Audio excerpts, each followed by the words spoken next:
પૂર્વ કચ્છ એસઓજીએ ગાંધીધામમાં કુરિયર મારફતે ગાંજાની હેરાફેરી કરતા 2 શખ્સોને ઝડપી પાડ્યા છે।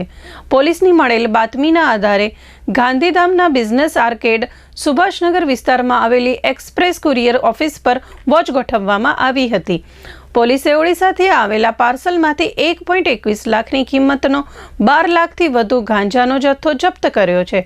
આ કેસમાં રાજીવ વિશ્વેન્દર રાય અને સુભાષ દાહોર જાદવની ધરપકડ કરવામાં આવી છે। બંને આરોપીઓને કુરિયર ઓફિસમાંથી પાર્સલ લઈને નીકળતા જ ઝડપી પાડવામાં આવ્યા હતા। તપાસમાં ઓડિશાના અજય શાવ અને ગાંજાની ડિલિવરી લેનાર એક અન્ય વ્યક્તિના નામ સામે આવ્યા છે, જેમની ધરપકડ માટે પોલીસે કાર્યવાહી શરૂ કરી છે।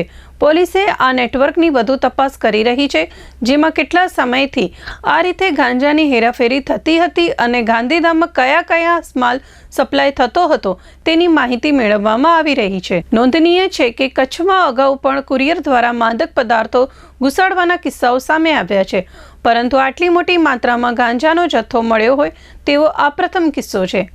No drugs in East Kutch campaign અંતર્ગત પૂર્વ કચ્છની સ્થાનિક પોલીસ અને સ્પેશિયલ બ્રાન્ચના માદક પદાર્થોની હેરાફેરી રોકવા માટે સક્રિય છે।